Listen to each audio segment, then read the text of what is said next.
संगीत रागी जी, अब मैं अपना फिक्स डिपॉजिट खोलूंगा, मेरा बड़ा सीधा सवाल और बहुत स्ट्रेट, डबल इंजन का क्या हुआ, डबल इंजन का क्यों नहीं चल पाया कर्नाटक में, मुझे समझाइए थोड़ा। देखिए दीपक जी, मैं बड़ा स्पष्ट बोलूंगा। देखिए, पहली बात तो कि वो जीत का जो अंतर है वो 5% का, मैं मान करके चलता हूं कि जो मुस्लिम वोट है वो बहुत खुल करके पोलराइज होकर के कांग्रेस के पक्ष में गया है। लेकिन हिंदू वोट जो है वो पोलराइज नहीं है, जो जातियों के आधार पर, क्षेत्र के आधार पर जो बंटता है, और लोकल मुद्दे, जिसमें रेवड़ी वाला मुद्दा जिसे मैं आप कहता हूं, केजरीवाल मॉडल, वो बहुत काम किया है क्योंकि वो पहले लाया गया और भारतीय जनता पार्टी ने उस पर रिएक्ट किया। तो मैं अक्सर ये कहता हूं कि जो पार्टी एजेंडा सेट करती है वो उसका एज रहता है, और वो यहाँ पर कांग्रेस को मिला। दूसरी बात जो आपका महत्वपूर्ण प्रश्न है, देखिए, हमेशा भारतीय जनता पार्टी ये कहती है डबल इंजन की सरकार, डबल इंजन की सरकार, पर कई बार मेरे मन में भी ये सवाल होते हैं, और हो सकता है भारतीय जनता पार्टी को ये अच्छा भी नहीं लगे, लेकिन डबल इंजन की सरकार में इंजन जो है वो तो कुछ ही नेता हैं, मुख्यमंत्री हैं, बाकी तो डब्बे की तरह काम करते हैं। बाकी नेता या प्रदेश के जो इच्छा है, मेरा कहना है, आप योगी जी को देखिए, है ना, हेमंत विश्व शर्मा को देखिए। आपको आज यदि भारतीय जनता पार्टी यदि हिमाचल में हारती है और यदि कर्नाटक में हारती है, कर्नाटक की हार बहुत बुरी हार है, इसको हम इस तरीके से लेते हैं। यदि भारतीय जनता पार्टी 85-90 तक भी चली जाती तब भी मानते कि एक मान करके चलते कि एक अच्छा, एक हैंडसम फाइट दिया भारतीय जनता पार्टी ने। लेकिन ऐसी जब हार होती है तो कहीं ना कहीं एक मेजर गलती हुई है।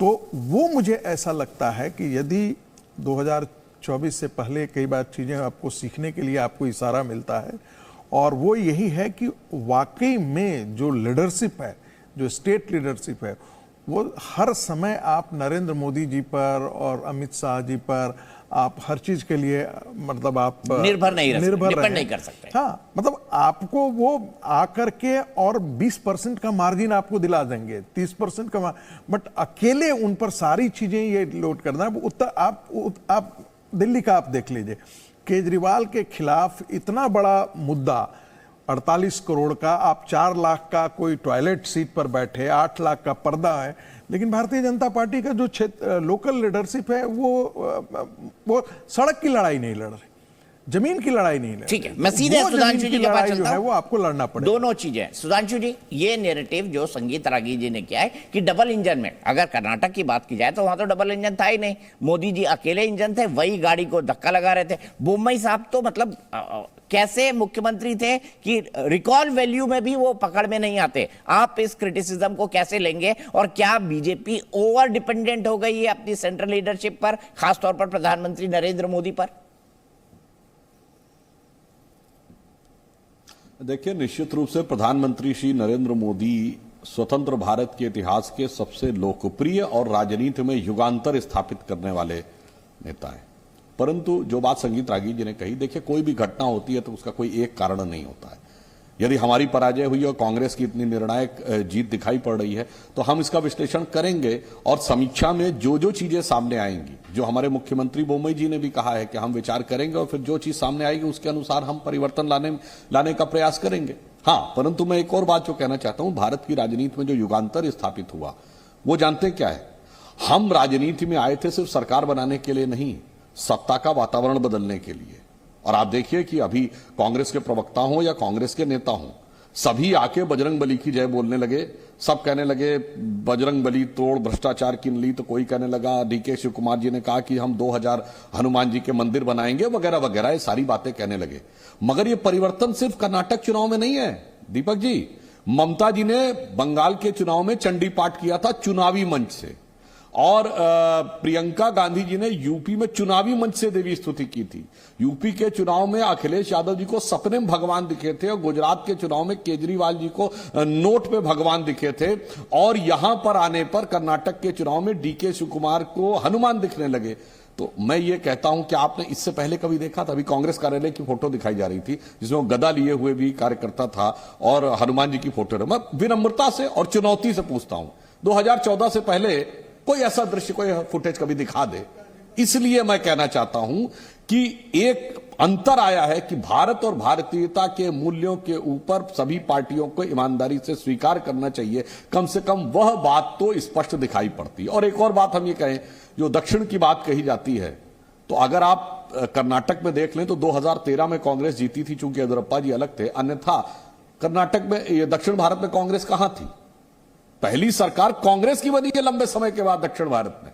जो भारतीय जनता पार्टी के लिए वो कहने का प्रयास कर रहे हैं, तो उनको देखना चाहिए कि भाई आप तमिलनाडु में 66 साल से नहीं आए, और केरल में हमेशा गवर्नमेंट बदलती थी, पिछली बार नहीं बदल पाई।